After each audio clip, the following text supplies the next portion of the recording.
Il a pris un gros choc. Voilà, la pupille est complètement dilatée, puis l'œil droit, il ne verra plus de l'œil droit. Vous l'avez trouvé au bord de la route? Pas bien loin de la route, oui, parce que ma propriété... Vous voyez, on voit des traces d'hématomes, là, ça lui fait comme un cocard, c'est en train de se résorber, ça fait déjà 2-3 jours, c'est pour ça que c'est vert. D'accord. Et là, on va le traiter contre le choc, puis voir si ça passe. D'accord. C'est une femelle qui a couvé, puisqu'on voit sa plaque incubatrice. Ça arrive fréquemment quand elle s'envole après avoir passé pas mal de temps à couver, qu'elle soit un petit peu moins habile, un petit peu moins musclée aussi, et qu'elle se prenne des chocs avec des collisions avec des véhicules. Donc là, voilà. C'est dommage parce qu'elle a une nichée qui doit être en cours d'élevage. Donc ça, c'est un petit peu dommage pour eux. On sait déjà qu'un œil est perdu, l'autre, on n'en a pas la certitude, mais donc selon l'évolution dans la semaine qui vient, on sera peut-être amené à prendre une décision définitive, ou alors à ce moment-là, ça veut dire que ça ira mieux. Victime d'un choc violent, il n'est pas dit que cette femelle moyen-duc parviendra à se rétablir pour retrouver sa nichée et sa liberté. En tout cas, l'homme qui l'a ramassée au bord de la route et transportée jusqu'ici a eu le bon réflexe.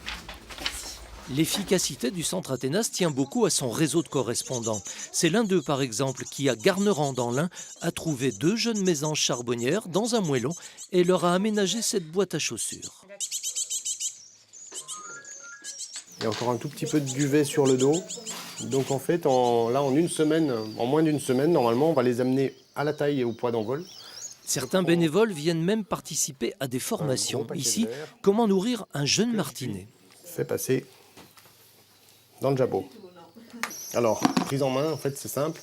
On le pose dans les doigts et on enroule la main autour pour pouvoir avoir le pouce derrière la tête et le doigt qui bloque le bec ouvert. Le martinet est drôlement fichu. Cette as de la voltige est tout en fuselage, aile et queue, avec des pattes minuscules. Un jeune tombé du nid ne peut ni bouger, ni se nourrir. Mais pour aller vers son poids d'adulte, il faut qu'il mange. En ce début d'été, c'est le plein boom des martinets tombés du nid.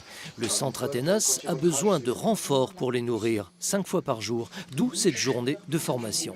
Comme ça, tu peux fermer l'autre. Et il ne faut pas qu'il se débatte, tu vois. En gros, faut qu'il soit bien et qu'il n'ait pas envie de se débattre.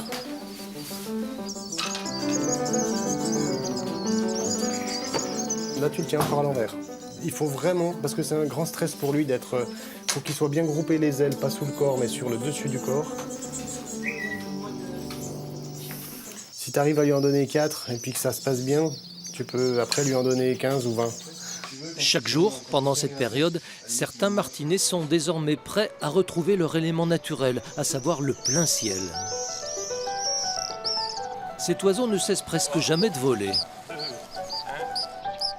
Il se nourrit en volant, il dort en volant et il se peut même qu'il rêve qu'il vole. Et un bel envol, c'est le cadeau rêvé des bénévoles.